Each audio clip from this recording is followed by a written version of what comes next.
acerca de la ansiedad, de la queja y de cómo de alguna u otra manera debemos sustituir estas cosas, ¿verdad? Poco a poco en nuestra vida, e ir trabajando en nuestro afán, porque no queda nada del afán, el afán no trae ningún beneficio. Y bueno, hoy vamos a continuar hablando de otro tema. La semana pasada se los adelantábamos, pero antes de comenzar a hablar de nuestro tema, tenemos... ¿Ya ven? No, está de que eso no tiene switch. Ok, hoy de la vamos... tierra. Gloria a Dios, ya puede agradando que no ustedes saben que Dileni habla mucho, no hablaba porque no sabía si estaba aprendido a pagar. Entonces, hoy vamos a continuar, pero antes de introducir y comenzar a hablar el tema, en realidad la introducción, recuerda que estamos en casa y es como si nos fuéramos a beber un cafecito, entonces, bueno, falta el café. Hoy alguien más va a contar su historia, va a compartir su historia con nosotros para que de alguna u otra manera de repente algunos se van a sentir identificados con el problema, con la situación que la persona viene a contar. La semana pasada, ¿quién fue que contó la historia? Andrés contó su historia y él habló de su afán, de la ansiedad y cómo Dios le envió un ángel que le mandó un mensaje en específico. Dios tiene el control y creo que fue algo, una experiencia muy bonita. Ahora, hoy que vamos a hablar del tema de migración, es nuestro tema de hoy. Y es un tema bastante complejo y difícil, pero hay personas que han pasado por esa experiencia. Si tengo chance, yo mismo les comparto brevemente la mía. Pero esa no es la historia que vamos a escuchar. Pues vamos a invitar a... Nadie te creyó. No, nadie me creyó, pero después he hecho un cuentico. Vamos a invitar a Gregorio. Gregorio tiene hoy una historia que contarnos a nosotros. Y bien, Gregorio no está... Bueno, si está gordito, con tal en clase ya lo aguante, ¿verdad? Esa no es la historia, hermano. Ok, muchos de repente pudimos ser testigos de las cosas que... Y yo creo que esta historia es de los dos, porque ustedes dos están casados, ¿no? Así que ustedes los dos pueden hablar. Pero hoy que vamos a hablar de este tema, creo que es necesario y importante hacernos ciertas preguntas. Y vamos a ver en el discurso de la predicación, pero queremos que nos cuentes tu historia, porque sabemos que estuviste a punto de irte del país, pero no te fuiste, te quedaste. Entonces, ¿qué los estaba motivando a irse? Le voy a hacer preguntar porque somos una sola casa. ¿Qué los estaba motivando a irse? Y que en definitiva los hizo pensar y decir, no, en realidad no es para nosotros una decisión irnos, sino que queremos es quedarnos. Entonces queremos que compartan con nosotros esa historia. Amén. Bueno, ante todo, buenos días, iglesia. Espero que estén muy atentos en esta mañana porque es un tema bastante importante, ¿no? Nosotros, cuando hablo de nosotros, hablo de mi esposa y mío. Había estado esa idea rondando en nuestra cabeza por varios meses antes de que nosotros informamos la decisión a nuestros pastores. Y bueno, básicamente tengo que confesarles que el inicio de todo comenzó por una afirmación de mi esposa: amor, vamos, pero vamos, quiero que nos vayamos, o sea, ya renuncié a la droguería, mira lo que nos está pasando, bueno, nos vamos.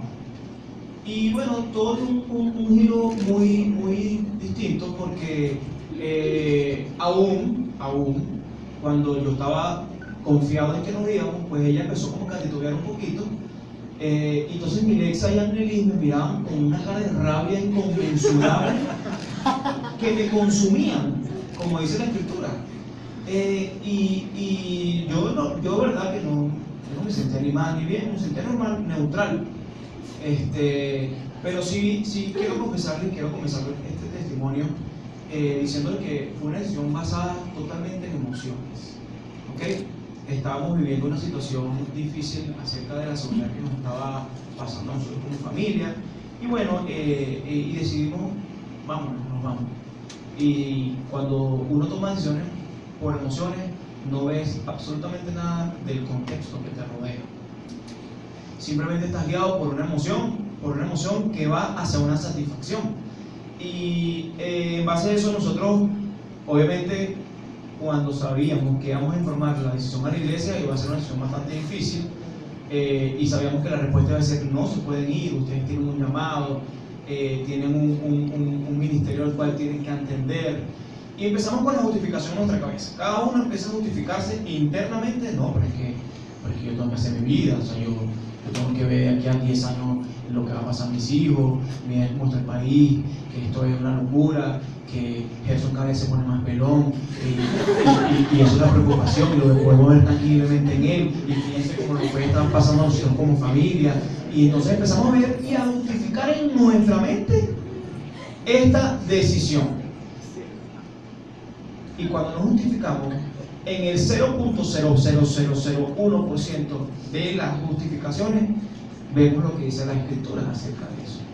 Porque sabemos que en la mayoría de nuestras decisiones, cuando son basadas por emociones, no nos pasamos al filtro de la Escritura.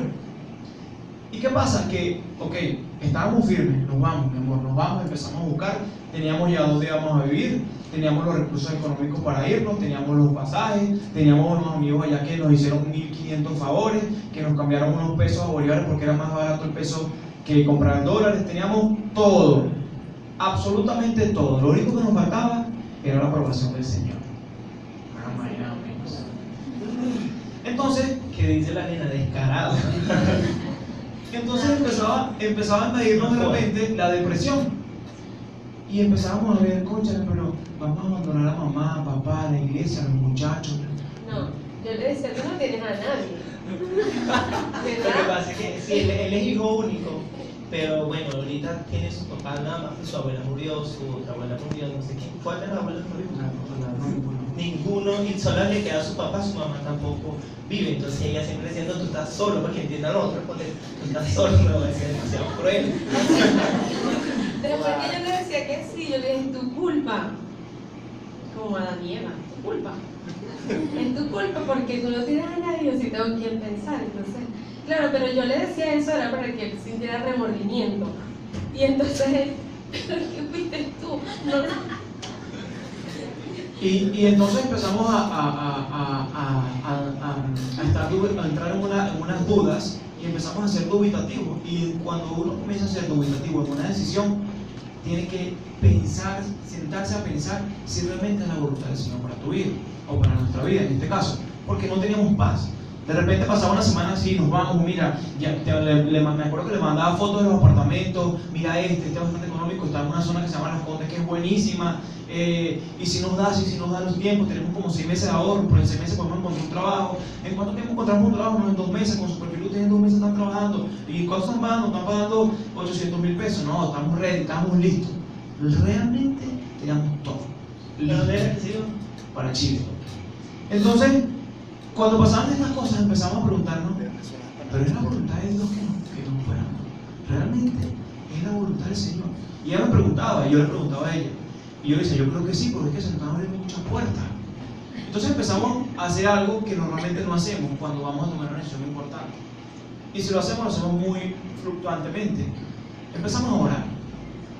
Y cuando empezamos a orar, fervientemente y consecuentemente, le pedíamos al Señor enviarnos dirección, enviarnos guía, muéstranos si realmente esta es tu voluntad, este es el camino. Y normalmente nosotros esperamos que el Señor nos abra a través del sueño, o se aparezca un ángel y nos diga así, vete. No. El Señor envía instrumentos, personas que Dios le coloca en el corazón la carga que oren por nosotros, o que oraron por nosotros. Y se nos empezaron a acercar muchísimas personas que nos empezaron a mostrar las cosas que por nuestras emociones no veíamos, y lo importante y todo lo que el Señor nos había regalado en este lugar, y todo lo que nos quedaba por hacer en este lugar. Y también empezamos a visualizar que estando allá, que estando aquí, que estando en Australia, que estando en donde sea, nos llegarán buenos y malos tiempos. Que estando en el mejor lugar del mundo podemos sufrir altos y podemos sufrir bajos, pero que siempre, si es la voluntad del Señor, pues Él nos llenará de paz en nuestro corazón. Y nosotros no teníamos paz, realmente en el corazón no teníamos paz. Bienvenido, muchachos. Sí, yo creo que es algo importante es saber que si ustedes no sabían qué bendiciones de repente se iban a perder, se iban, ¿verdad? No sé si tú quieres darle el testimonio, porque yo creo que es un testimonio muy importante que nosotros. Sí, nosotros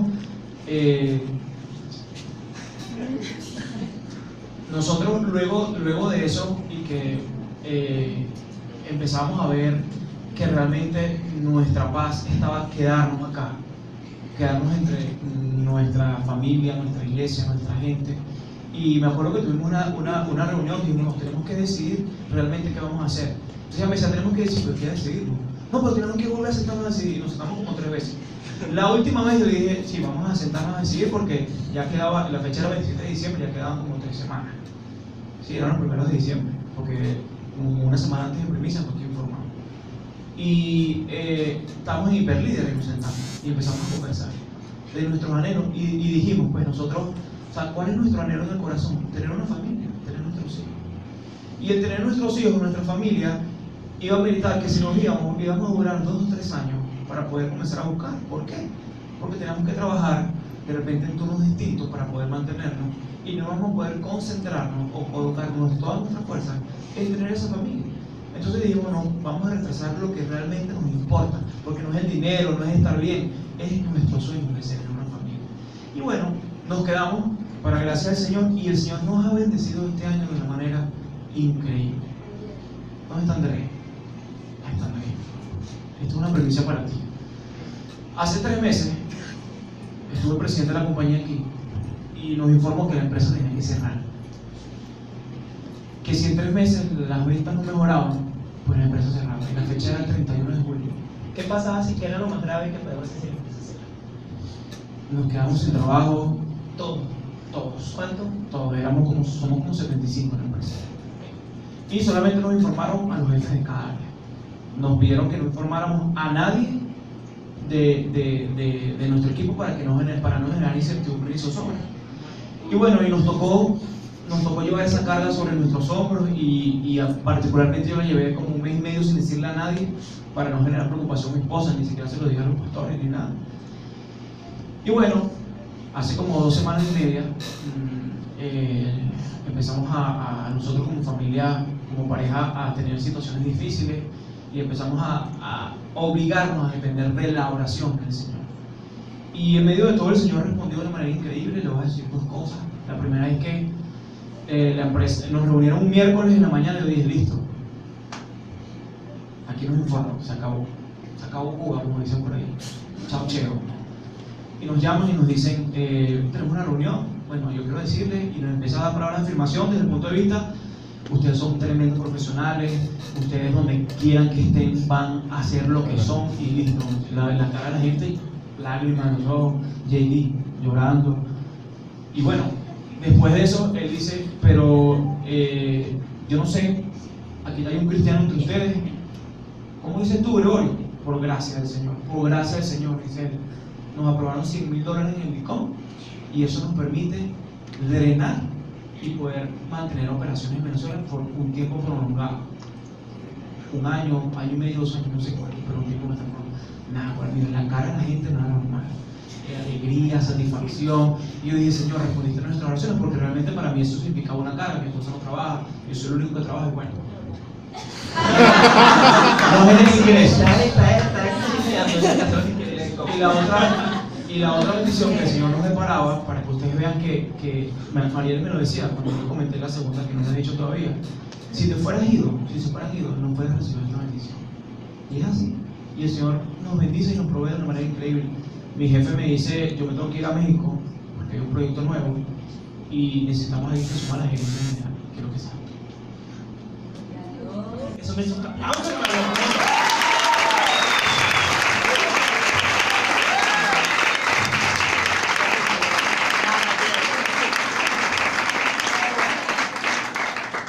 Y pues vemos que si hubiéramos estado en otro país, con la situación que pasamos como pareja, y con lo que nos fuera tocado trabajar distinto a lo que hemos hecho, pues quizás ni siquiera hoy fuéramos un matrimonio consolidado.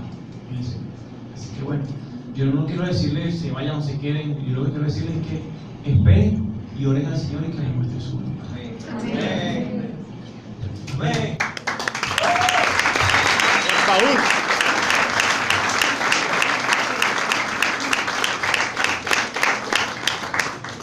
Gracias, Gregorio Paul. por Luego contarnos hablamos de lo que tu dijiste. historia. Que Por no favor. nada. Cuéntanos tu historia. A mí me gusta mucho esta sección, que es parte de, pero no tan parte de una sección aparte, que es especial durante esta serie. Y es tan bueno cuando uno puede escuchar historias de las personas, el testimonio, básicamente de la gente, que te cuente, te dice lo que está viviendo, lo que ha vivido y cómo lo ha venido superando. Y eso le da ánimo a uno y le da aliento para seguir. Y yo pienso que básicamente su historia debe animarnos.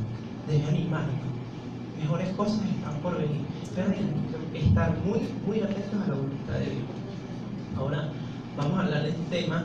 Ellos estuvieron a punto de emigrar y es un tema bastante complejo porque uno dice, bueno, hay muchas razones para irnos, muchas razones para quedarnos, pero básicamente, ¿qué es la migración y por qué ocurre? Pues la migración es un tema muy complejo, es un desplazamiento de personas dentro del territorio o fuera de un territorio. Puede ser interna, puede ser externa, puede ser temporal, puede ser permanente, puede ser voluntaria o puede ser forzada, y puede ser interna o externa. Uno puede migrar. De hecho, el fenómeno migratorio más grande que hay y que ocurre es el fenómeno de migración de zonas rurales a zonas urbanas, ¿verdad que sí? Y aquí nosotros lo vivimos mucho. La gente deja el campo para ir a las ciudades grandes, donde están las industrias, en busca de mejores oportunidades para sí mismo, porque usualmente tiene que ver con nosotros. Pero ya cuando somos cristianos, tenemos que comenzar a repensar la situación. Si nosotros somos un cristiano verdadero, ¿qué es cristiano verdadero? ¿Qué? Ok, yo lo reto y lo desafío a usted. Si usted es un cristiano verdadero, quiero decirle, nunca se va a tratar de usted. Siempre se va a tratar de Dios. Siempre se va a tratar de Dios. Entonces, ahí el panorama y las cosas comienzan a cambiar. Hay diversas causas para migrar. Una persona puede migrar por causas políticas, ¿sí?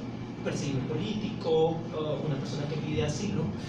Una persona puede migrar por causas culturales.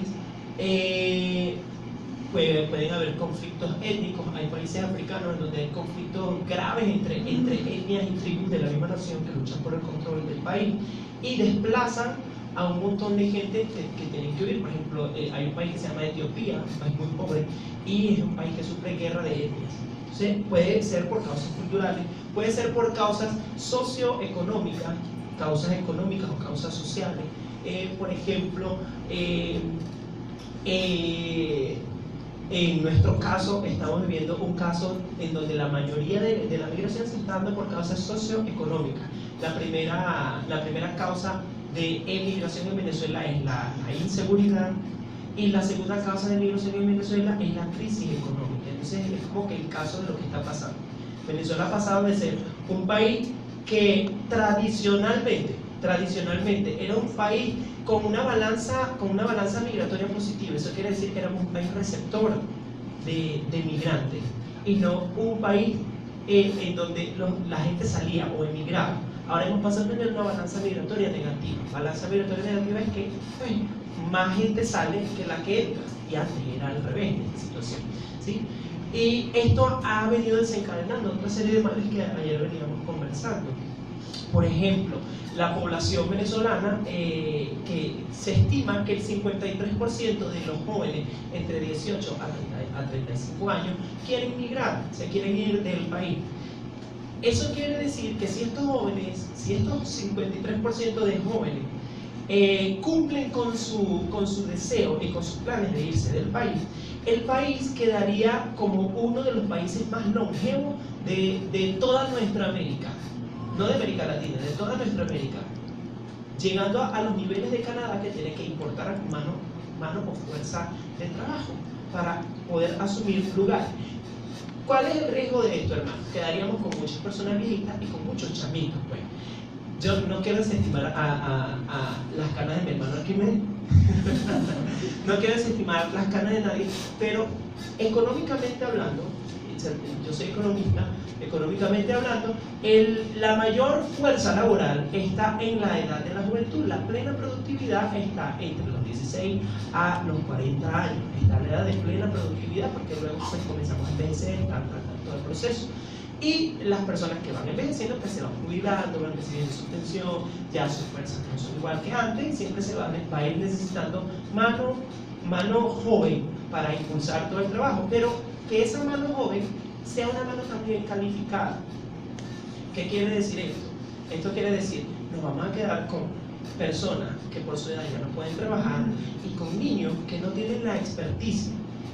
Esto también a su vez quiere decir que las personas que se están yendo son las personas que están más capacitadas, más preparadas, los más productivos. Y esto dejaría a Venezuela en un estado de incompetitividad, ¿sí? Nos haríamos mucho menos competitivos de lo que por alguna u otra circunstancia ahora somos, porque la crisis social que tenemos, y aquí no estoy utilizando, ojo, ningún tinte político, aunque sí estoy tocando un tema político y sí somos políticos, la iglesia, yo quiero darles una noticia, no sé, para algunos de repente les cae un poco pesado. La iglesia es política, esta iglesia es política y todas las iglesias lo son. ¿Sabe por qué?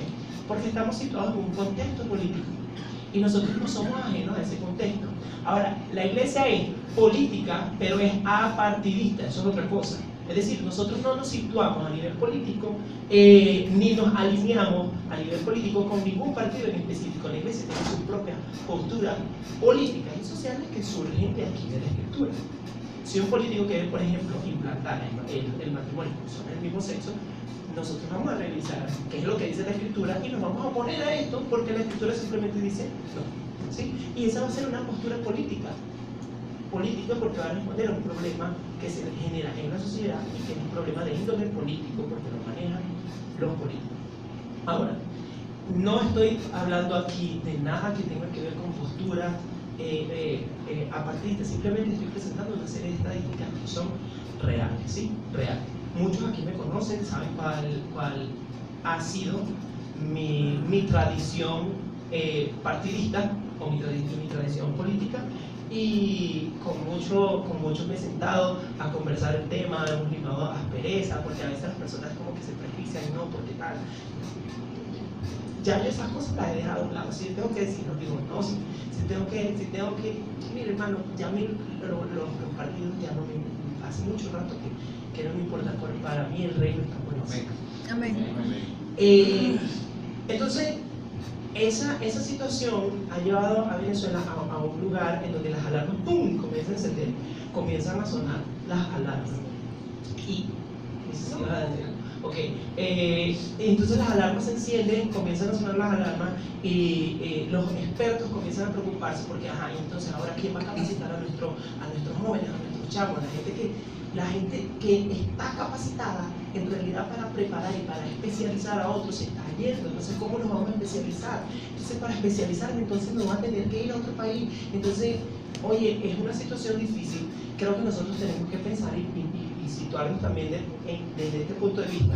Yo soy egresado de una universidad pública y yo digo, el Estado invirtió mucho en mí.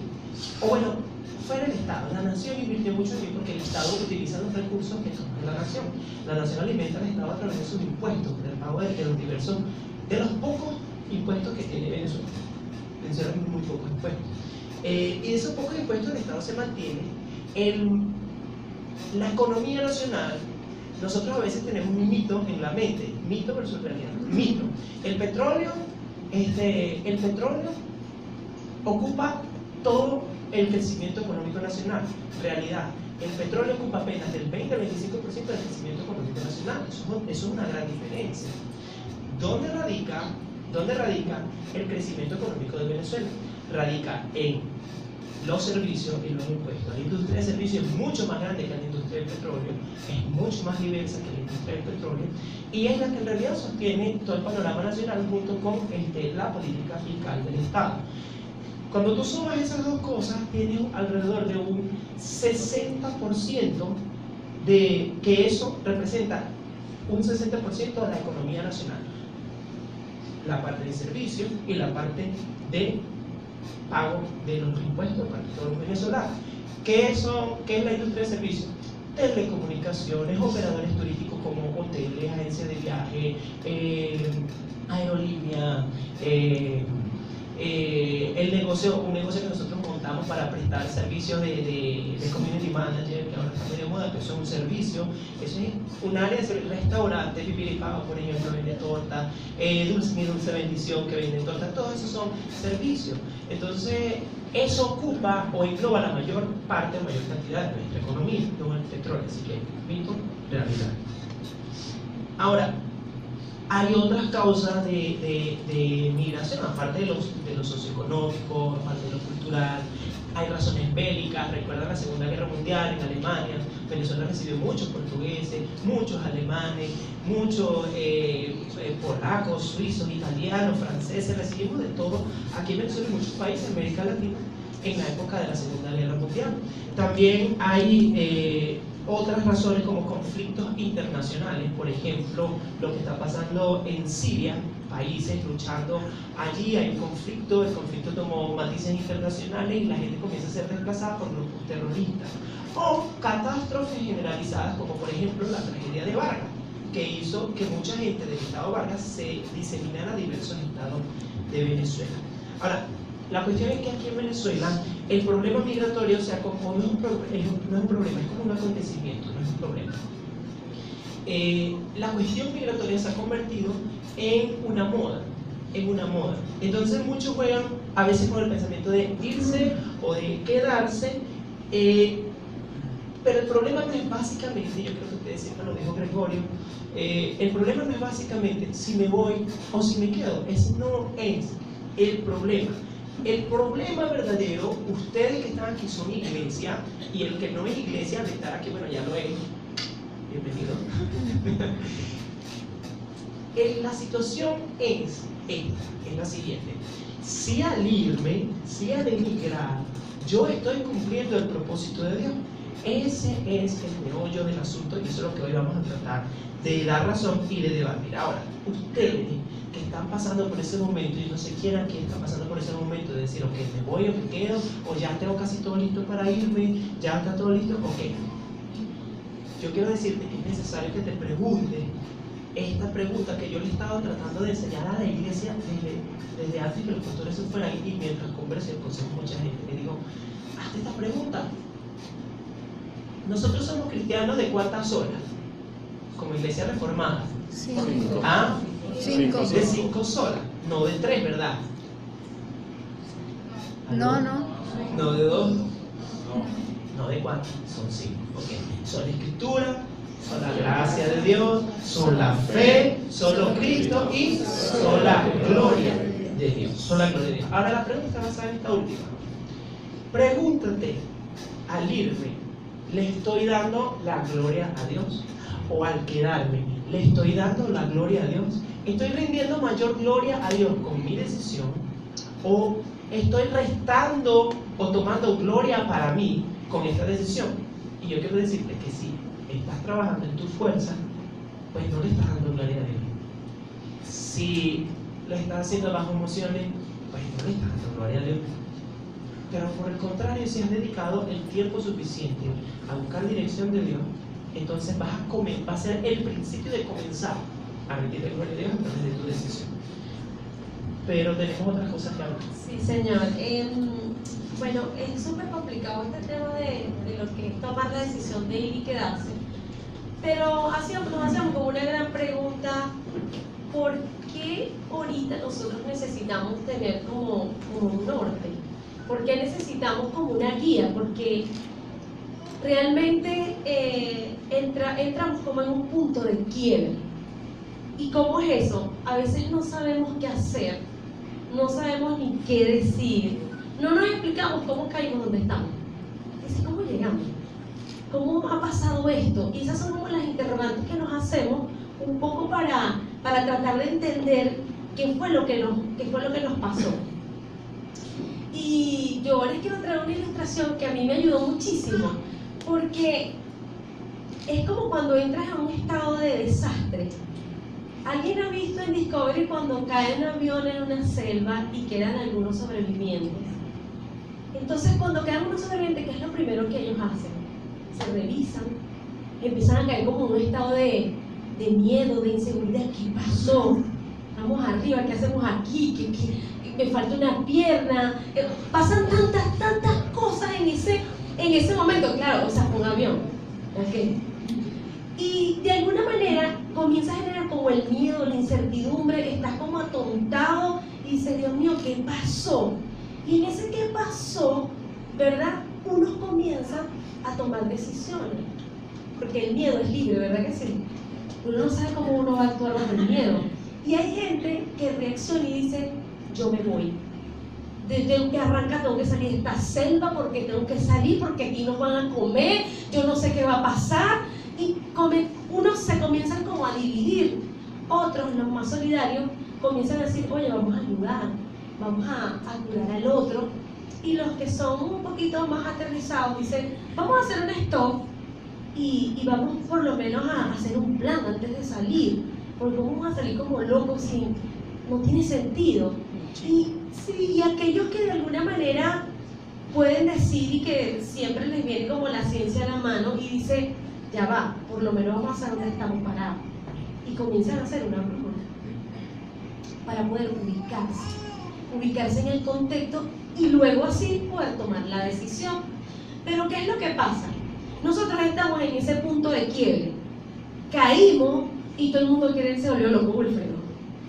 Todo el mundo quiere hacer lo que sea, pero hay que salir porque tenemos que salir. Entonces, si hay un accidente, para poder ubicarnos y poder tomar una dirección, buscamos una brújula. Ante las decisiones más importantes, ¿cuál es la brújula que tú estás usando? Esa es la pregunta que nosotros nos hacíamos, porque no importa, sabemos que tenemos que salir, pero ¿quién te da la dirección? Porque ante ese contexto, nosotros podemos decir que por lo general somos de los que salen como locos porque hay que sálvese quien pueda. No sé si el otro te dijo, yo me voy, yo arranco, yo tengo que salir, y dejamos atrás y nos olvidamos de lo que dice la palabra de Dios en Isaías, porque mis pensamientos no son vuestros pensamientos, ni vuestros caminos, mis caminos, dice Jehová. Entonces, no sé cuál es tu brújula, pero es necesario que tú tomes una decisión primero buscando una dirección. Pero, ¿qué nos motivó de alguna manera a encontrar o a buscar un nuevo rumbo? Y yo le compartí a él, yo le decía, es que se rompió el molde. Se rompieron los paradigmas. Porque a nosotros nos metieron en la cabeza que para poder estar bien en la vida, ¿verdad? ¿Qué tenemos que hacer? Estudiar, graduarte, trabajar. Que sea alguien, pues. Tienes que ser alguien en la vida, conseguir una pareja, casarte. El que se quiera casar, quiere. Y crecimos con ese paradigma, ¿cierto? Yo me acuerdo cuando yo me iba a casa le decía, Gregorio, vamos a casarnos, ¿estás loco? ¿Dónde está la casa? Eso era como un paradigma que había en mí. Y la Biblia dice es que se unirán, dejarán, ¿verdad? Y serán, y se unirán. No dice, antes de, te compras la casa, el carro, y luego te unes, ¿verdad que no? Eso es algo que nos metieron en la mente. Cuando uno va a otros países, la gente no vive de esa manera. La gente tiene otros paradigmas y dice, mientras más viajo, más vivo. Y todo lo que hacen es para viajar y conocer. En cambio, nuestro paradigma es, yo tengo que salir en la vida, tengo que tener el carro, la casa, porque ese es el paradigma. ¿Y qué es lo que está pasando? La fórmula se rompió. No funciona. ¿Verdad que no? ¿Cuántos trabajan y dicen, ¿verdad que sí? Entonces la fórmula se rompió porque se nos metió en la cabeza que esa era la fórmula. ¿Pero quién se equivocó? Dios. ¿Quién nos metió esa fórmula en la cabeza de cuál es el deber ser de la vida? La sociedad, ¿verdad? Eso nos pasa por un lado. Yo quiero responderte una cosa. Es tu responsabilidad cambiarlo, no de la neta. Ya usted creció. Tiene 28 años. Un punto a favor de la nena. Entonces, ¿qué es lo que pasa? Nos volvimos locos porque el camino que nos dijeron que tenían que recorrer, cuando lo recorres, te frustra porque te dice, ya va, tú me dijiste a mí que tenía que estudiar, yo voy al lado y este lo logró, pero yo no lo estoy logrando. Entonces me frustra y comenzamos a tomar decisiones. persiguiendo un patrón que no está en la Biblia, sino siguiendo el patrón que mamá y papá nos dijeron. Otros nos vamos para no enfrentar los problemas, porque es más fácil irse. Es más fácil decir, no, mejor yo hago borrón y cuenta nueva y allá arranco desde cero y allá nadie me conoce y yo puedo, ahí sí voy a ser distinto. Y es mentira, lo que tú no resuelves aquí no lo vas a resolver allá, porque el problema no es la situación, el problema es tú. Entonces el problema se va a ir contigo. Si tú aquí, tú te vas porque no sabes poner límite, cuando vayas allá te van a arrastrar porque tampoco lo vas a hacer. Porque las decisiones se toman aquí y ahora. ¿Qué otra cosa nos sucede? Bueno, otra tenemos el paradigma que nosotros somos responsables de mamá y papá. Entonces yo me tengo que ir porque tengo que mandarle dinero, porque esa es la ley de la vida. Sostenerlos, entonces yo me voy porque tengo que producir para poder mandar. ¿Y cuántas familias no vemos? Familias que han salido de aquí, donde se han separado y dicen, lo mejor es que tú te vayas y luego tú me buscas. Y en ese tú te vas y tú me buscas, resulta que el matrimonio se acabó, que tus hijos crecen sin sus papás. Y eso es algo muy, muy grave. Y otros en paralelo pasan, ni siquiera la llegan a contar. Ni siquiera pueden cumplir el sueño por el cual fueron, porque estábamos errados. ¿Qué otra cosa nos pasa? Bueno, nos dijo mamá y papá que nosotros somos culpables también de lo que está ocurriendo por nuestro lenguaje, porque nosotros condenamos esta nación y dijimos, aquí no hay nada que hacer. Entonces los chamitos que están, Rubén, Rubén, los que están ahí, ellos están creciendo escuchándonos que aquí no se puede hacer nada. Entonces ellos están creciendo diciendo, creándose en la mente, yo me tengo que ir porque aquí no hay nada que hacer. ¿Cierto? A veces sin hacerlo con la intención, pero estamos llevando a los jóvenes a que piensen, yo me tengo que ir porque aquí no hay esperanza. Entonces tenemos que ser muy cuidadosos. Y por eso hay padres que dicen, no, mijo, yo aquí estoy ahorrando para yo mandarlo, porque aquí no se queda. Entonces otros nos vamos para complacer el sueño de mamá y papá, porque allá sí va a poder cumplir el paradigma de que va a tener la casa y el carro y eso lo va a hacer feliz. Mentira.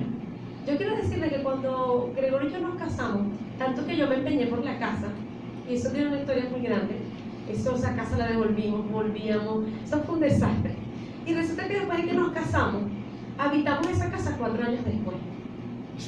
Y era así como que yo decía, por lo que yo tanto luché y puse como un pare, y le dije, no nos vamos a casar hasta que no tengamos la casa, y nos casamos, nos casamos en diciembre, nos la entregaron en febrero, y cuando nos mudamos, el año pasado.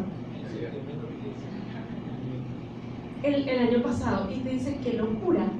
Y nosotros nos dimos cuenta que tener una casa no nos hace más feliz. Es nuestro refugio, es una parte muy bonita, pero se ha alquilado lo que sea, es tu lugar de refugio. Entonces el cómo conseguir, ahí tenemos que hacer un stop y decir, moca con lo que estamos pensando, moca con esos patrones que nos enseñaron, que no tienen que ver con el principio bíblico y que nos están obligando a tomar decisiones, porque aquí no se puede nada. Porque en medio de este país, en medio de estas circunstancias, nosotros podemos decir que Gregorio es gerente general. Y eso parecía como que imposible, y sí se puede hacer. En medio de esas cosas están ocurriendo cosas maravillosas. El que la está aprovechando en el buen sentido, que se pone creativo, está logrando cosas. Entonces no es, o sea, yo creo de verdad que el éxito está en ti, no te lo va a hacer el país. La gente que es exitosa aquí y allá, olvídese eso. Soy Quique el flojo, yo hacía allá, mentira. Eso usted va con ese mismo ánimo y con la misma pasión a hacer lo mismo. Entonces, si aquí no lo puedes hacer, olvídate que allá lo vas a poder hacer. Porque tú te vas con las mismas herramientas. Tú no te vas y cuando llegas al aeropuerto te conviertes en Superman. No, eso es mentira, tú vas con lo mismo, la misma maleta. Entonces, lo que no soluciones aquí, y si tú estás pensando, porque la idea no es que, bueno, te vas o te quedas. No, piensa las cosas que tienes que solventar. Yo siempre le digo a Gregorio, cuando uno se va a morir, muérase solvente. Que usted no deba nada, que usted pueda mirar atrás y no deje una catástrofe de deudas, de cosas, de pendientes, porque a eso tampoco nos ha llamado Dios. Entonces es muy, muy importante saber, conocer. ¿Cuánto les hizo eso clic? ¿Cuánto tenemos esos paradigmas? O ya nada más yo. ¿Cuánto tenemos los paradigmas y crecimos que esa es la familia feliz? Casarnos, tener la casa, el carro, viajar, y ya. ¿Cuántos crecimos así? Mucho, ¿verdad que sí? O estudiar es la meta, o estudiar, y no es que vamos a decir, ay, no vamos a hacer nada, y usted se arrolla el flojo. No es eso, es buscar el equilibrio en todas las cosas que estamos haciendo. Entonces, desde el punto de vista bíblico. Sí, antes de pasar al punto de vista bíblico, no creo que se me olvidó, creo que es bastante necesario, porque yo fui extranjero por un tiempo.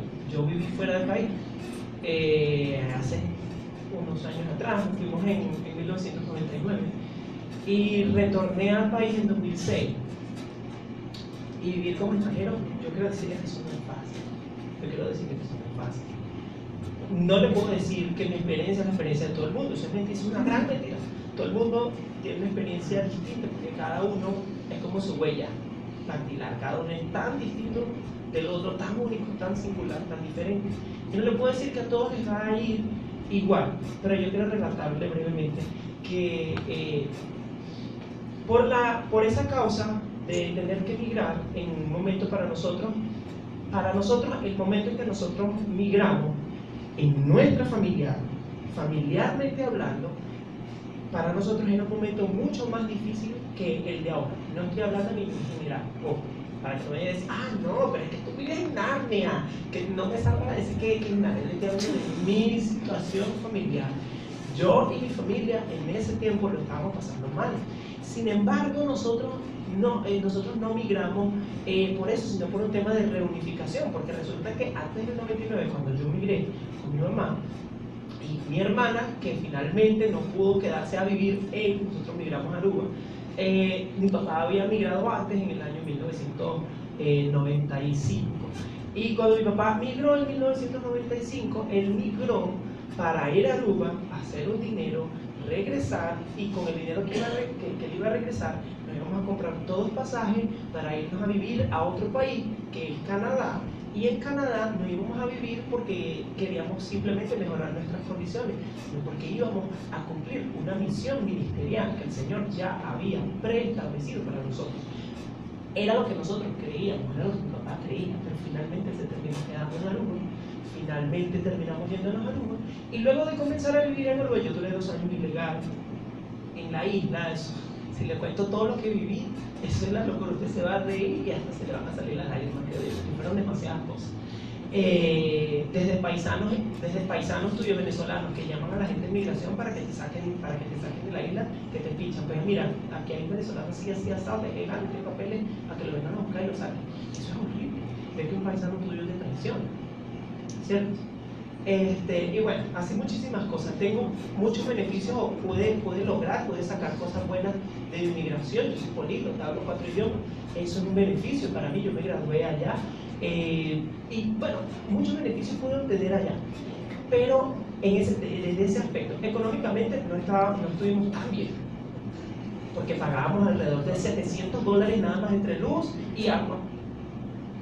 Mi papá tenía un trabajo, mi mamá tenía que trabajar, y yo tenía que trabajar. Siendo un adolescente, yo tenía que trabajar para pagarme mis cosas, para comprarme mis cosas. Así que no es fácil la vida de migrante. Aparte de eso, nunca vivimos con mi hermana, nunca. Y le digo casi prácticamente nunca, porque yo no me crié prácticamente con mi hermana. Mi adolescencia toda la pasé separado de mi hermana. Cuando yo me regreso a vivir aquí en el 2006, estuvimos juntos como por un año, y mientras estaba yo aquí en Venezuela, estaba yo, mi mamá, mi hermana y su esposo. Y mi papá en ese tiempo estaba en Aruba, y él decidió pasar un año más para poderse venir.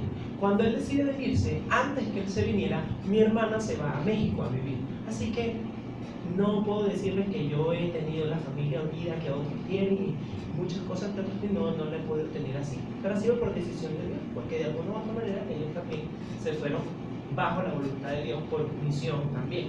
Entonces, son situaciones que uno vive como migrante, y son cosas que uno tiene que comenzar a sentarse con la cabeza en frío, a pensar y a dedicarle muchísimo de oración. Ahora, la experiencia bíblica. Al principio leímos un libro maravilloso, ¿verdad? Leímos el libro de Nehemías.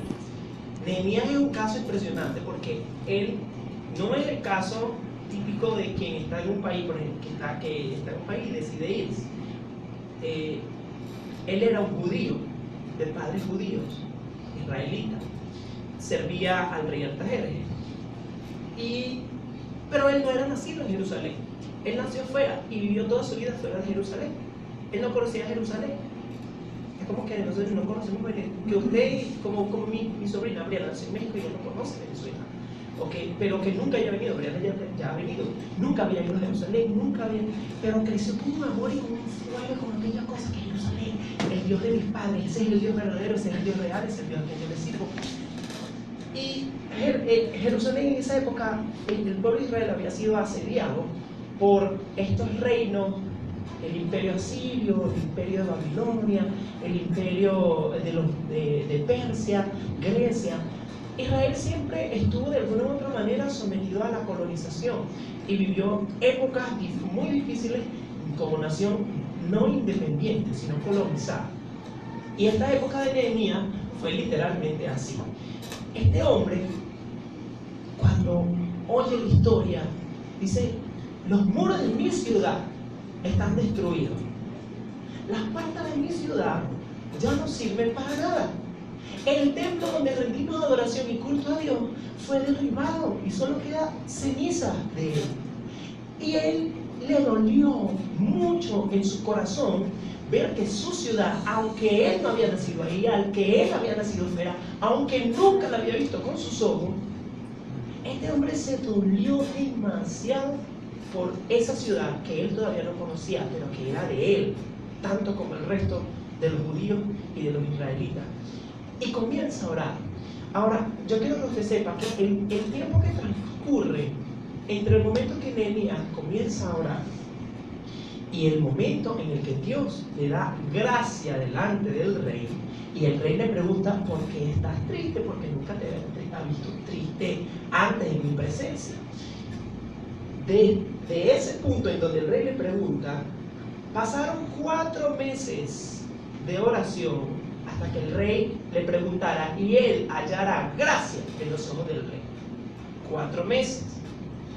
Eso es un tiempo relativamente corto. Dios le respondió en un tiempo relativamente corto.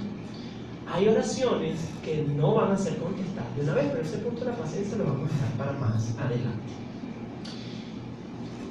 Yo sí le quiero decir es que usted tiene que someter lo que usted va a hacer a la voluntad de Dios, porque la experiencia de la movilización de los israelitas estuvo siempre sujeta a la voz de Dios. Si Dios decía: se van a quedar aquí, ahí se quedaban. Y si Dios decía: se van a mover de aquí, se movían.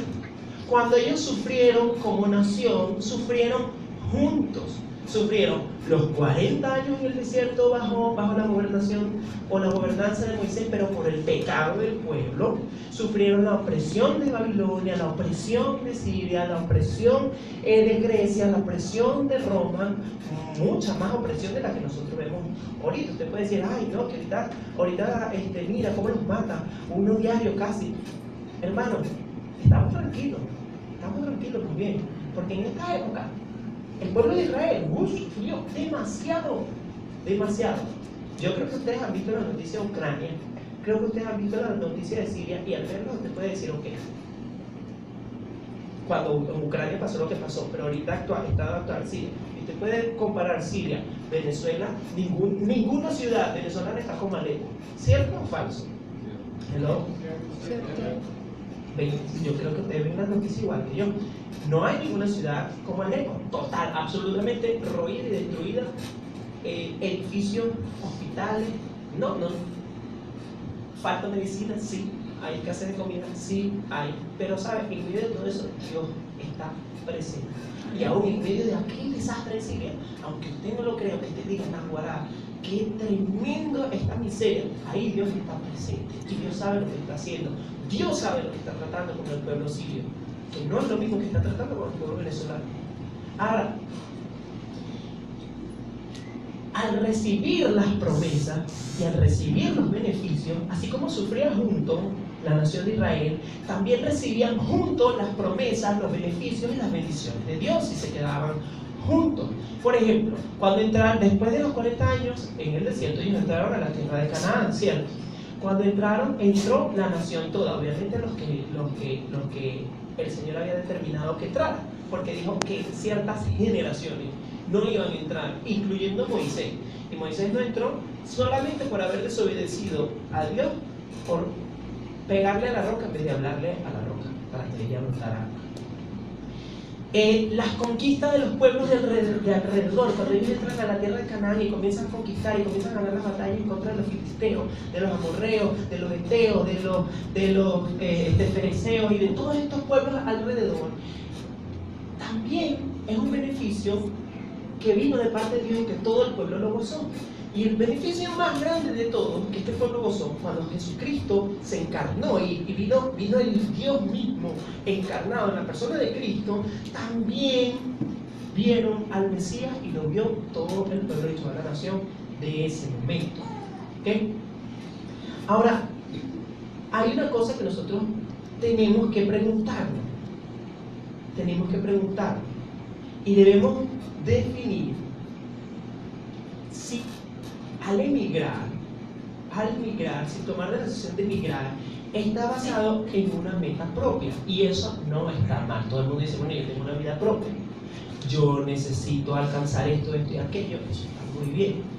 Yo quiero mi familia. Dios quiere que tú tengas tu familia. Yo quiero mi casa. Dios quiere que tú tengas tu casa. Yo quiero tranquilidad. Nadie más que Dios quiere paz para ti. O sea, la Biblia dice que Jesucristo es la paz que sobrepasa todo entendimiento. Pero la cuestión es, eso no está mal que tú quieras alcanzar todas estas cosas, pero debes pesar tus decisiones en la balanza de la sujeción a Cristo. Ojo, debes pesar tus decisiones en la balanza de la sujeción a Cristo. Y debes preguntarte, ok, en realidad, ¿por qué me quiero ir? ¿Por qué me quiero ir? Sí, yo tengo algunas cosas que quiero decir. Me quiero ir por dinero. Entonces, no digo que sea así, pero entonces puede ser, ojo con el puede ser, entonces puede ser que Dios en realidad tú no lo consideres como tu proveedor. Me quiero ir por casa, entonces puede ser, le tengo que decirlo, pero Jonás llegó a ser un vómito para Dios. Dios lo trató como un vómito, en la ballena lo vomitó en la playa. Óigame, usted huye de su situación, usted está huyendo de una situación, es una pregunta válida, ¿estoy huyendo de una situación en realidad? Porque si en realidad usted dice, bueno, estoy huyendo de una situación, o estoy huyendo de mí mismo, entonces quiero decirles que de repente una ballena lo va a vomitar.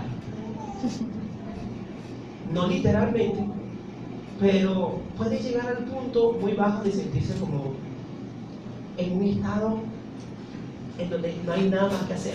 Pero resulta que la felicidad es algo que depende de ti, depende de tus decisiones. No, que me voy por tranquilidad. Yo aquí no puedo vivir tranquilo, no puedo caminar tranquilo, me voy por tranquilidad. Bueno, entonces puede ser que Dios no sea para ti la paz que sobrepasa todo entendimiento. Lo que estoy diciendo es que esto es un desafío. Yo le estoy lanzando, hermano, una granada, una bomba atómica espiritual que le remueve el cimiento, porque es un desafío a sus decisiones. Yo estoy desafiando abiertamente en esta mañana sus decisiones, desafiando su mente, desafiando su espíritu, porque verdaderamente cuando la crisis culmine, nosotros vamos a necesitar manos, porque van a quedar escombros, hermano. Yo quiero decir, aquí van a quedar muchos escombros, y no me refiero a edificios caídos nada más, y no me refiero a las barricadas, yo no me refiero a eso.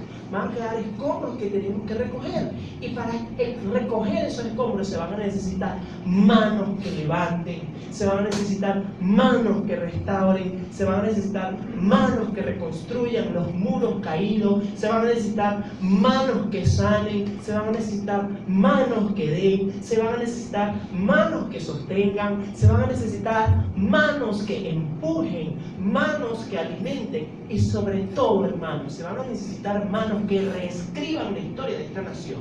Amén. Pero Si usted está afuera, no lo va a poder escribir. Y yo quiero decirle que para poder escribir la historia junto de esta nación, tiene que comenzar por escribir su propia historia. Y su propia historia, hay un libro, su vida es como un libro vacío. Y hay solamente un lapicero con el que usted puede escribir. No hay otro. Es el único que hay disponible. Y ese lapicero con el que usted puede escribirlo es la sujeción a la voluntad de Dios. No hay otra manera de que usted pueda escribir su propia historia. Usted tiene que decir, de aquí en adelante, yo voy a sujetar mi vida a Dios. Ahora, hay una historia bíblica que necesitamos entender, que nos puede ayudar a reescribir, que nos puede ayudar a tomar la pluma y comenzar a escribir en ese libro, en esas páginas vacías. Como le decía, si usted está afuera, no la va a poder escribir. Solo va a ser un espectador. Y Dios no quiere que seamos espectadores en la crisis de nuestra nación. Dios no quiere que seamos espectadores en la crisis de nuestra familia, de mi familia, en la crisis de mi propia vida. Dios no me quiere como un espectador. Dios me quiere escribiendo, Dios me quiere protagonizando los hechos del Espíritu Santo de Dios en este país. Dios no quiere usted protagonizando los hechos del Espíritu Santo en Barquisimeto. Lo quiere protagonizando los hechos del Espíritu Santo de Dios en su propia vida. Pero usted tiene que decir, como dijo Nehemías y como dijeron los que con él estaban, levantémonos y edifiquemos. Es tiempo de sacudirnos el polvo. Y hay un profeta, el profeta Ageo, no sé si lo recuerdan. La historia de los profetas menores, los 12 profetas menores de la Biblia, es una historia que está enmarcada dentro de un contexto social demasiado revoltoso. Colonización, opresión, esclavitud, represión, pago altísimo de los impuestos, y una de las naciones más maltratadas era el pueblo de Israel. Porque en las memorias de los palacios de los reyes siempre se registraba: Israel, pueblo rebelde, Israel, pueblo rebelde, Israel, pueblo rebelde, que no se sujeta, que no. Claro, que ellos no se querían sujetar a nadie porque ellos decían, no, es que nosotros estamos sujetos a Dios. Pero en su supuesta sujeción a Dios terminaban actuando en su fuerza y terminaban quedando más reprimidos, y más reprimidos, y más reprimidos. El tiro les salía por la culata. Ellos decían, vamos en nombre de Jehová. Y Jehová decía, yo no estoy con usted porque yo no me voy a ir. Los dejo solos. Los dejo solos porque no confían. Y Dios lo permite. Dios permite esa clase de momentos en nuestra vida. Ahora, hay una profecía determinada, específica, a Israel en una época determinada. Ellos se encontraban en el exilio, colonizados, invadidos por una sociedad radicalmente diferente, costumbres diferentes. El templo, que era el símbolo de la gloria de Dios y del poder de la nación, estaba en ruinas. Y el tema general de Ageo, así como el de Nehemías, como el de Esdras y como el de Zacarías, que era contemporáneo con Ageo, profetas de esa época, era exactamente el mismo: reconstruir. Y muchos de estos profetas menores tienen en común este tema, el tema de reconstruir. Ageo nos dibuja un mensaje muy interesante en la vida del pueblo de Dios en esa época. Y él nos deja una pregunta importante. Yo quiero que usted abra conmigo el libro de Ageo. Después de Sofonías, entre los profetas menores. Sofonías después de Habacuc, de nuevo. Profetas mayores, profetas menores, llegamos a Ageo.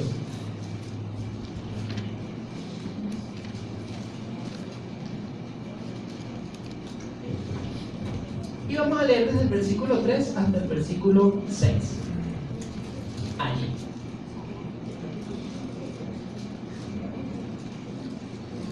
Voy a leer, dice así: Entonces vino palabra de Jehová por medio del profeta Ageo, diciendo: ¿Es para vosotros tiempo para vosotros de habitar en vuestras casas artesonadas, y esta casa está desierta? Pues así ha dicho Jehová de los ejércitos: meditad bien sobre vuestros caminos. Sembráis mucho y recogéis poco. Coméis y no os saciáis. Bebéis y no quedáis satisfechos.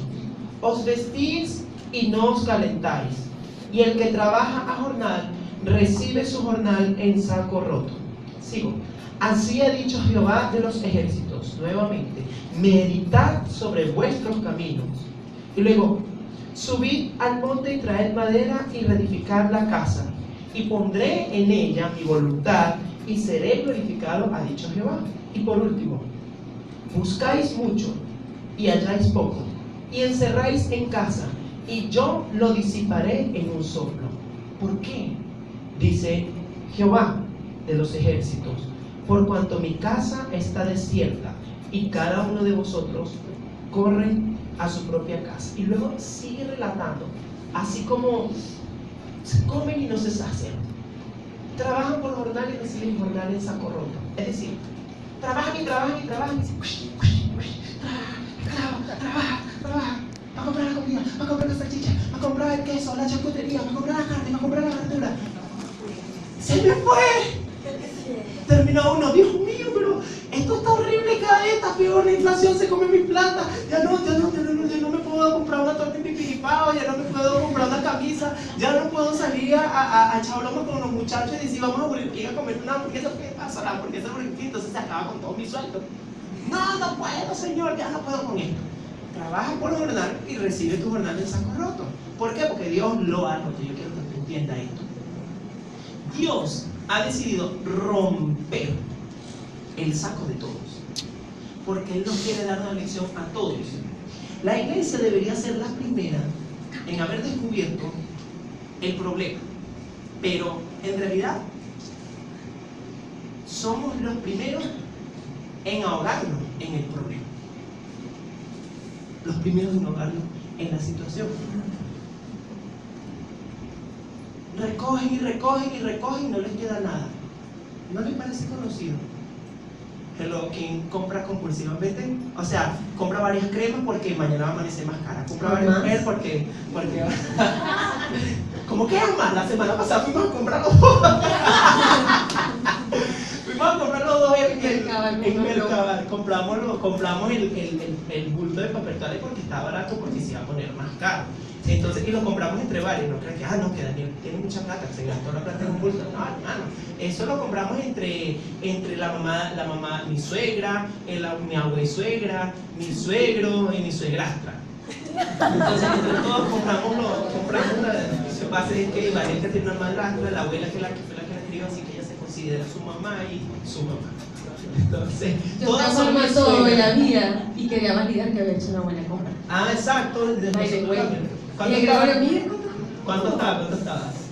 3.680. ¿Pero no salió qué? 2.600. Es una gran compra, ¿no? Estamos ahorrando 1.000 bolívares por paquete. Esto todavía no está convencido. Bueno, entonces, pero somos así. ¿Está mal hacerlo? Yo les pregunto, para que ustedes lo validen, ¿está mal hacerlo? Tan dudoso. Dudoso, ¿verdad? Eso no está mal, hermano, eso no está mal hacerlo. Usted tiene que proveer para su casa, para sí mismo.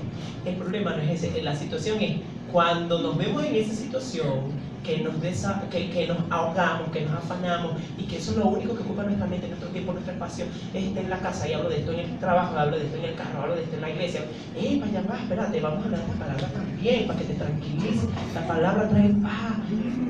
Es que se le así, calma, como mi perrito. Yo tengo un perrito.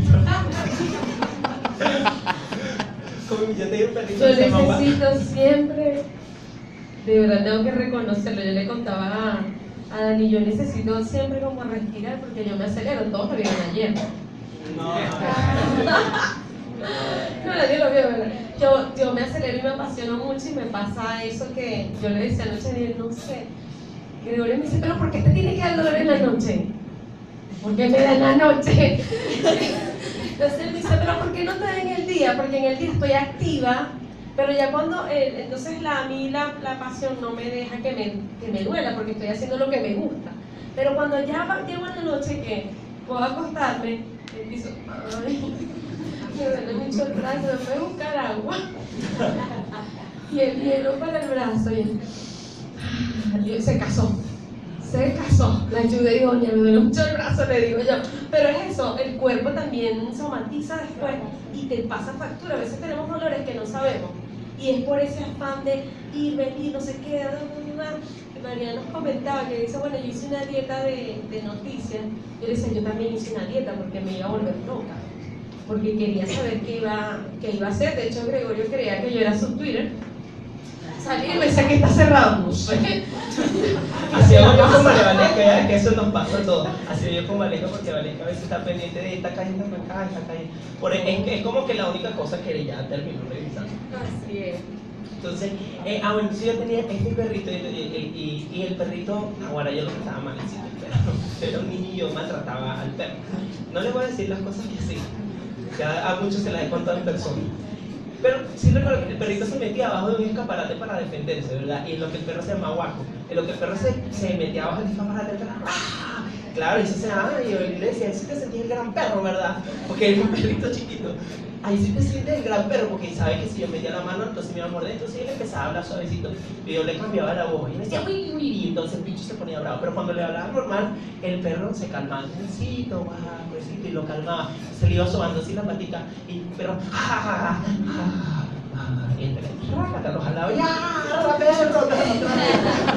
Entonces, pero fíjense, cuando uno calma a la gente se calma. Me estoy acordando igual.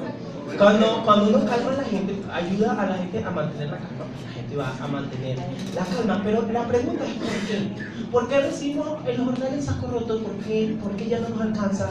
¿Por qué Dios dice todo lo voy a disipar de nosotros? ¿Por qué? Básicamente la respuesta está en este mismo libro y es que hemos cambiado nuestras prioridades.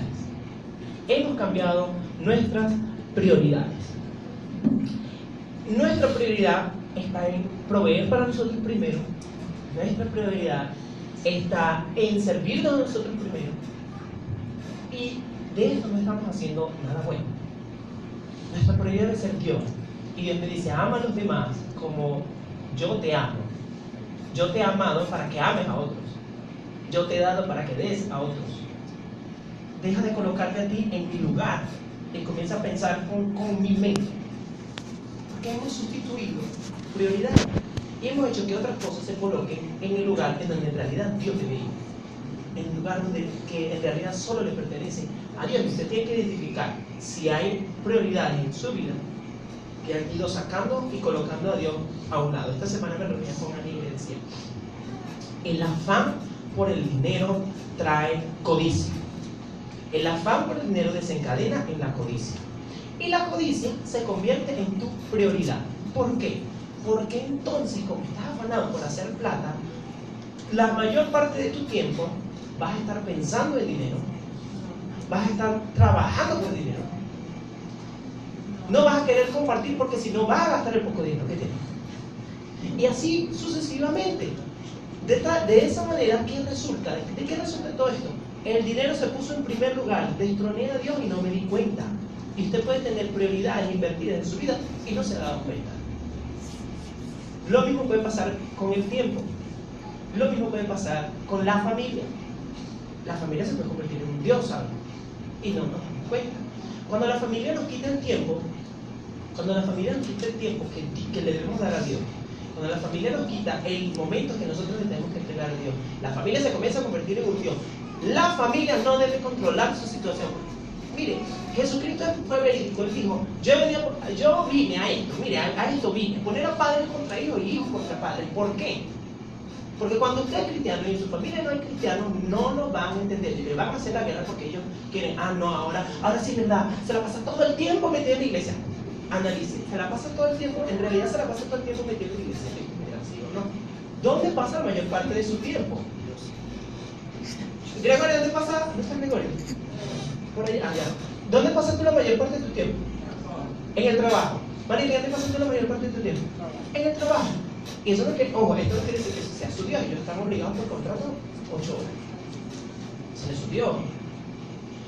Pero a veces nos hacen la demanda. Y uno dice como que, ay, es verdad, tienen razón. Ok, es verdad, hay que hacer un equilibrio.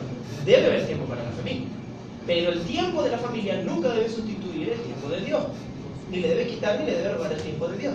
Porque si no la familia le va a robar su espacio, le va a robar su tiempo con Dios. Así como usted defiende su tiempo con su familia, tiene que defender su tiempo con Dios. ¿Cierto o falso? ¿Ah? Amén. Su intimidad con Dios, su vida espiritual está primero. La familia no lo va a llevar para el cielo, déjeme decirle. La familia no lo va a llevar para el cielo. Su familia puede perderse. Usted se va a perder con su familia. ¡Ay, abuelo, está para el infierno! ¡Sí, qué chulo! No, la gente no va a entrar al cielo así. Usted entra al cielo por su vida de comunión con Dios, por su obediencia, por su sujeción a Cristo. Eso es lo único que le garantiza a usted la entrada al cielo.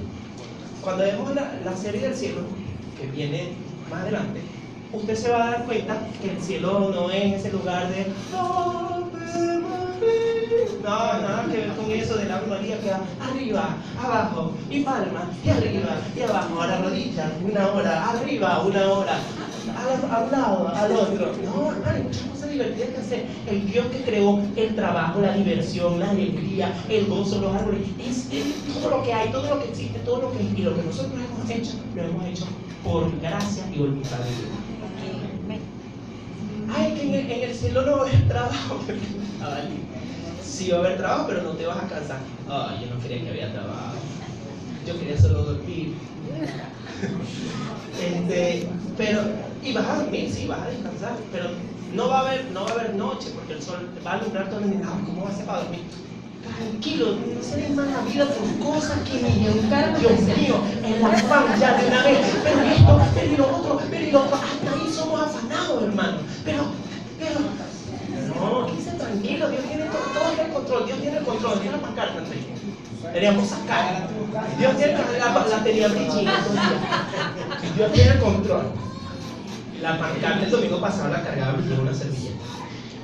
Bueno, Lo certifico. ahora, ¿por qué pasa todo esto? Entonces nuestras prioridades están invertidas, están mal. La casa del Señor está desierta. Nosotros hemos dedicado mucho tiempo a nosotros. La casa del Señor está desierta.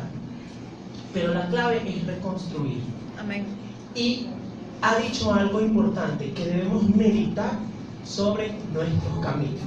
Medita si lo que estás haciendo es lo correcto.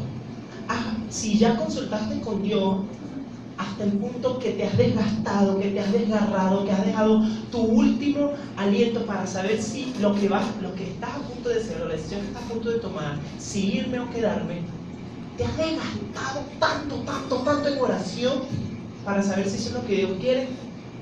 Si no has hecho eso y ya tomaste la decisión, entonces te tengo una mala noticia.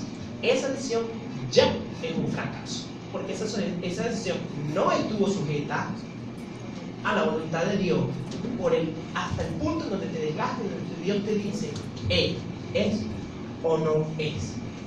Hay otras cosas aquí que no las quiero mencionar, pero una última cosa.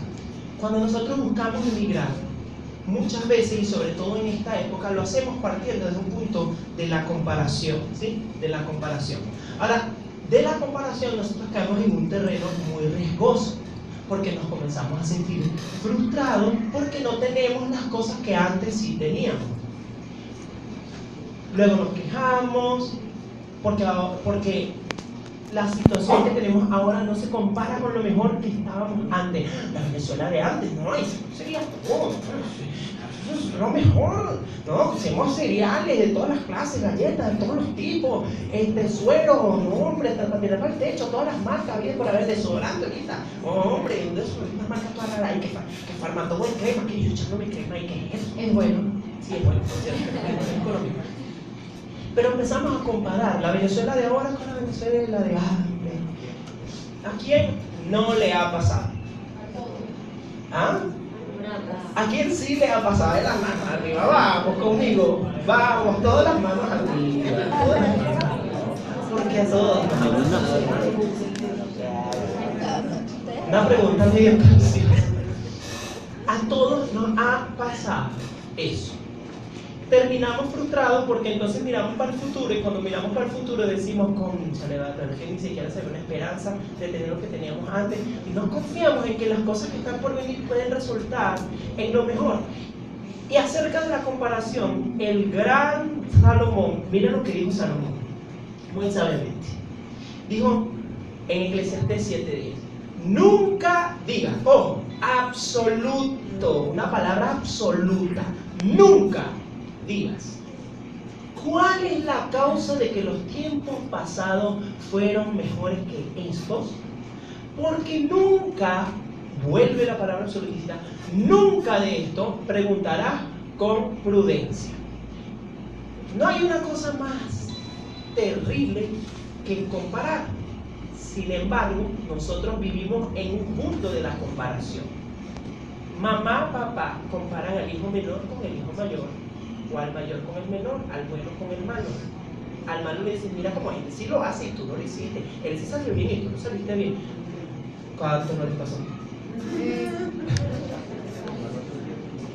Hijos comparan su mamá con otras mamás y dicen, no, bueno, pero es que esta, mira cómo lo trata, pero a mí me da palo, me pega con rejo.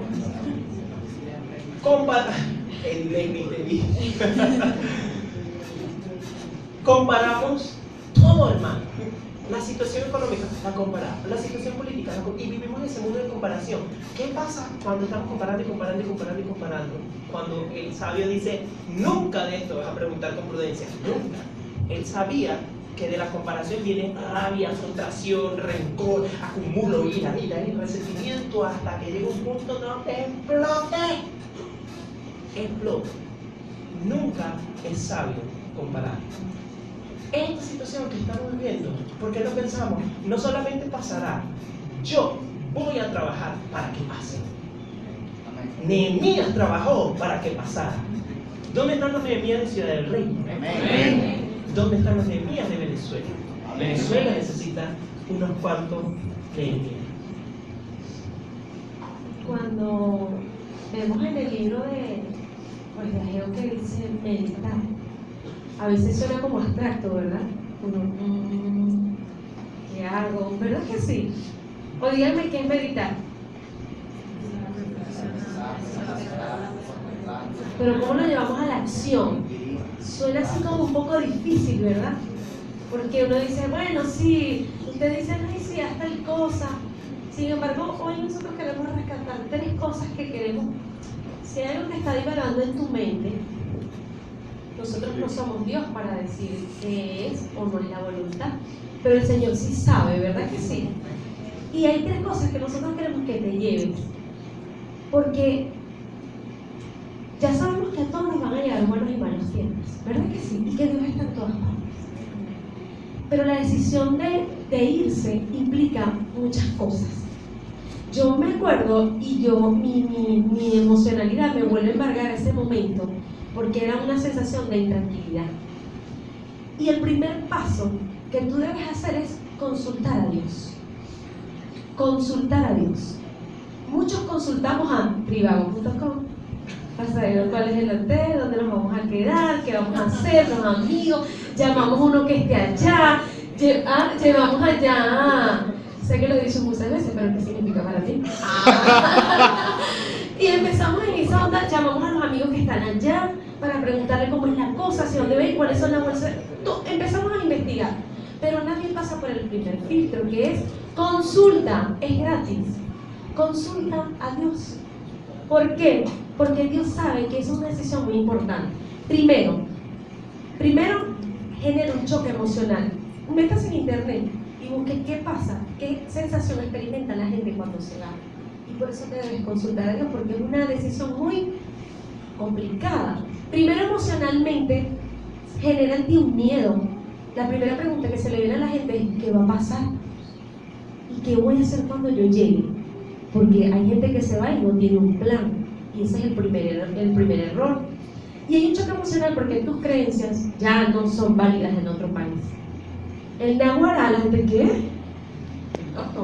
O sea, ya las costumbres, los amigos, la familia, los que están cerca, pues todas tus conversaciones ya van a ser vía WhatsApp o vía web.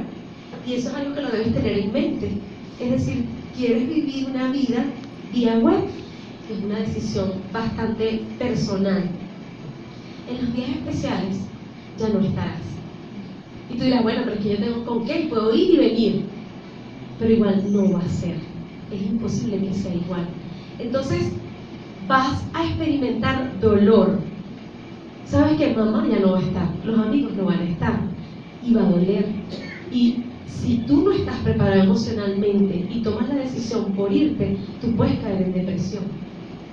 Porque el miedo puede embargar, se queda en ti y no sabes cómo reaccionar. Porque ya no estás solamente a un WhatsApp, es que estás súper lejos, a kilómetros de distancia. Debes tener claro de que eres un turista, de que eres un extranjero, ese es tu nuevo título. Y no es para tener miedo, ¿ok? Es que esta es la realidad con la cual uno tiene que saber, a la cual se va a enfrentar. Debes saber que tienes un tiempo productivo, que cada vez que te dicen 100 lugares, porque tu edad está entre los 18 y 35 años, que es la edad productiva en otros países. Y que nunca puedes olvidar que vas a ser extranjero y que por lo tanto te tocará hacer un trabajo muy duro. Tengo un amigo que compartía la nota de voz anoche con los muchachos y me decía, estoy durmiendo 2 horas al día, estoy trabajando 20 horas, mis horas semanales son mínimo de 76 horas. Y es muy duro escucharlo, yo me quebrantaba y yo decía, wow, qué difícil. Me decía, y tiene unos planes, él tiene unas cosas que hacer, pero es complicado trabajar 20 horas. Y me decía, me duelen los brazos, me duelen las manos, porque estoy pasando coleto, porque después que salgo me voy a un autolavado y luego me van a buscar para ir a otro estado y limpiar un centro comercial. Llego a mi casa al siguiente día, duermo 2 horas, me voy al autolavado, vuelvo otra vez al centro comercial, luego me van a buscar a mi casa y voy a otro estado. Y trabajo más de 80 horas semanales.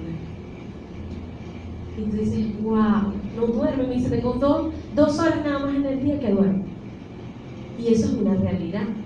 Por eso consultar con Dios es lo primero.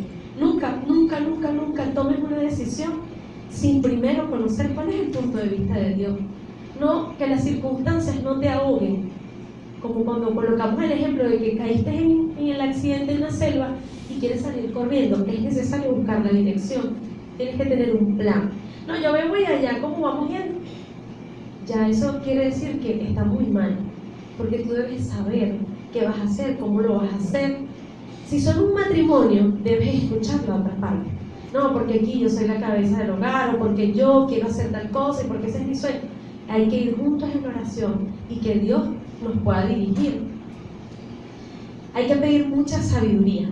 Y yo le decía a mi amigo, consulta con Dios, aun cuando estés allá, consulta con Dios. Y para nosotros es consulta ahorita. Y hay que decirle a Dios con claridad. A veces decimos, bueno, Señor, tú sabes cuáles son mis planes y yo quiero. No, hay que decirle al Señor, esta es mi preocupación, yo anhelo y quiero esto, pero en medio de lo que yo anhelo y quiero, necesito saber si esto es tu voluntad. Y esa oración debe ser perseverante, debe ser de día, de noche. Y aun cuando la situación empeore, tú tienes que estar claro. Así como cuando uno lee el profeta Habacuc, dice que el pueblo de Dios iba a ser oprimido porque era la soberanía de Dios. Y cuando uno lee el profeta, dice que él hizo dos quejas, 2 reclamos ante Dios. Y Dios después le contestó. Y después él entendió. Y es increíble, a veces nosotros decimos, aunque la higuera no florezca, ni los vive, y lo decimos así como tan ligero. Pero cuando usted lee adelante, es increíble porque él dice, he entendido cuál es la voluntad de Dios, y mis entrañas se conmueven, y mis huesos se pudren. Pero aun cuando vengan a saquear la ciudad, estaré quieto.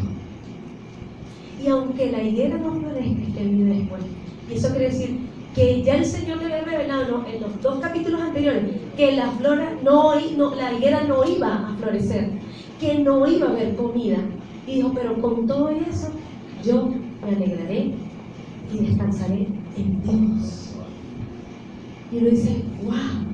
Y eso tiene que ver con la consulta. Él lo hizo como un reclamo. A veces nosotros tenemos reclamos ante Dios y decimos, Señor, ¿pero por qué? Si usted lo quiere hacer, hágalo. Pero no se quede con la boca callada y decir, bueno, aquí estoy, y no haga como proverbios que dice, nos hacemos sabios en nuestra propia opinión. Entonces la primera es consulte. Consulte a Dios. Si hay alguien que consultó bastante a Dios fue David. Y en 2 de Samuel dice aquí Entonces consultó David a Jehová diciendo: ¿iré contra los filisteos? ¿Los entregarás en mi mano? Y Jehová respondió a David: ve, porque ciertamente entregaré a los filisteos en tus manos.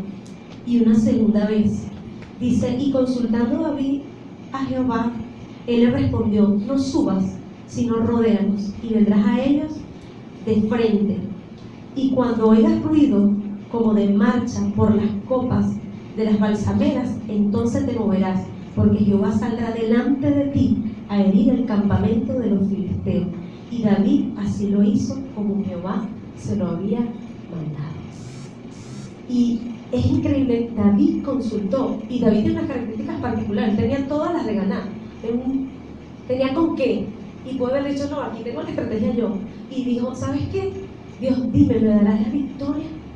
Entonces ante esa decisión tienes que preguntarle: Señor, ¿me dará la victoria? ¿Está tu voluntad allí? Y por eso el segundo paso es escuchar y someterme a la voluntad de Dios. El primero es consultar y luego escuchar la voz de Dios, como lo hizo David, y someterme. Y dices: ¿cómo lo voy a escuchar? Eso parece como que va a venir desde el cielo un gran estruendo y me va a decir. No, la palabra de Dios es viva y lo va a revelar a través de su palabra, lo va a revelar a través de sus consejeros, a través de sus pastores, a través de la iglesia, y finalmente la va a revelar a través de acontecimientos. Y aquí hay que estar muy claro, porque la gente dice: es que todo se está dando, es que todo está pero de rechupete, esto está chévere, como nos estaba pasando a nosotros. Pero hay un momento que dice, hay gente que dice: es que tiene que ser, esta es la voluntad de Dios. Y cuando tú le preguntas: no, yo pagué el pasaporte. La palabra de Dios dice que el engaño y la mentira no es de Dios. Entonces, si eso es así: no, yo voy por una constancia que a mí me hicieron para yo poder entrar y por ahí me están gestionando. Entonces tú dices: esa es la voluntad de Dios. Entonces los acontecimientos no los confunda, es que todo se está dando, ve el medio por el cual tú los estás consiguiendo. Y eso te dará muchas respuestas si realmente eso es o no es la voluntad de Dios. Y de eso tenemos un testimonio. Como todos saben, nuestros pastores principales están en México. Y ellos intentaron sacar su pasaporte, ¿no? Y ese proceso en el que ellos estaban para sacar el pasaporte no fue un proceso muy fácil. Pero ellos siempre dijeron que nosotros: no, vamos a pagar por ese pasaporte. No vamos a pagar. El Señor va a abrir las puertas si eso no te quiere que nos vamos, vaya a abrir las puertas. Y el Señor milagrosamente abrió las puertas y no tuvieron que pagar nada para conseguir sus pasaportes. Entonces yo digo: es cuando tenemos que ejercitar paciencia, precisamente en el proceso de escuchar, de mirar si Dios nos va a responder con su palabra, o a través de los consejeros y a través de acontecimientos. Tenemos que ejercitar paciencia, y es algo que nosotros no tenemos. Somos de mecha corta cuando se trata de paciencia. Nosotros creemos que la Biblia dice: buscad y hallaréis inmediatamente, tocad y se os abrirá ya. No, eso no es lo que dice la Biblia. Siempre dice: buscad y hallaréis, tocad y se os abrirá. Dios es un Dios de silencios. Es un Dios de silencios. Se toma su tiempo, se toma su espacio. ¿Por qué? ¿Porque no lo puede hacer de una vez? Claro que sí. Dios sabe cuáles son las emergencias de tu vida. Dios las sabe. Y a las emergencias las va a responder como Él las debe responder. Si él sabe que debe recibir una respuesta inmediata, las va a responder inmediatamente. Pero si no, no, porque tiene que tratar con nosotros. Y una última cosa con respecto a esto es que a veces hay que esperar mucho, a veces poco, pero Dios también sabe no solo cuando hay emergencia, Dios también sabe cuando no estamos listos para la respuesta. Dios también sabe cuando creemos estar listos y en realidad no lo estamos. Y Dios también sabe que si nos diera una respuesta en el momento que nosotros quisiéramos, esa respuesta puede terminar hundiéndonos y destruyéndonos. De tal forma que Dios nunca se va a sujetar a tus tiempos, sino a su soberana voluntad. Así que si Dios no te ha respondido todavía, sigue esperando, sigue ejercitando paciencia. Aunque la duda nos atormente. Hay una canción que a mí me gusta mucho, pero la voy a cantar. Cántala. Pero dice que aunque la duda dice difícil sé que es, mi mente dice no es posible.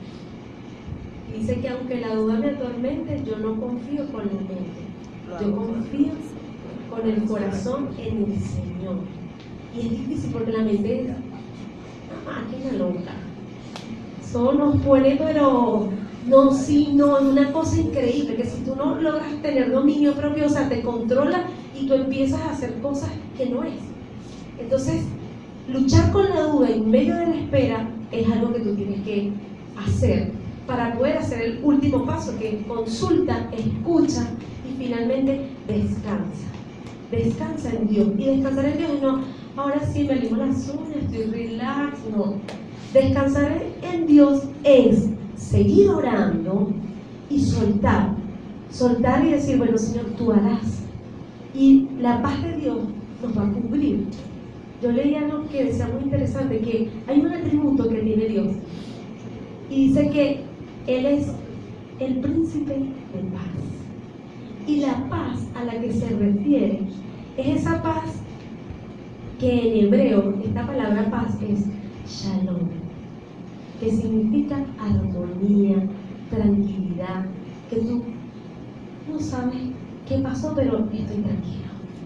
Entonces, lograr ese equilibrio en tu vida es lo que te va a permitir poder descansar verdaderamente en Dios. Entonces, consultemos, escuchemos y descansemos en Dios. Son 3 cosas importantes que, si esta idea está rodando en tu mente, pasarla por este filtro. Finalmente Dios siempre va a hacer como Él quiere, siempre. Y nosotros dejemos de huir de Dios, dejemos de huir de la voluntad de Dios.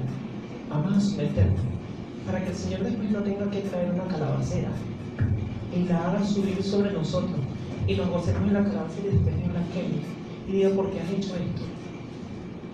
Porque yo quise, porque siempre estuviste huyendo, porque no quisiste descansar. Y yo quiero hacerles un llamado finalmente a todos, los que de alguna u otra manera quieren,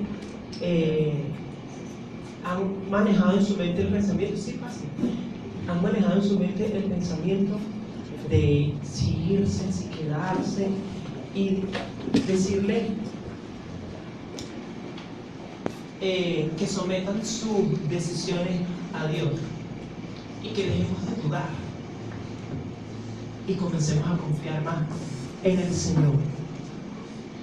El mismo Ageo escribe y sella una promesa y él dice: la gloria postrera de esta casa será mayor que la primera.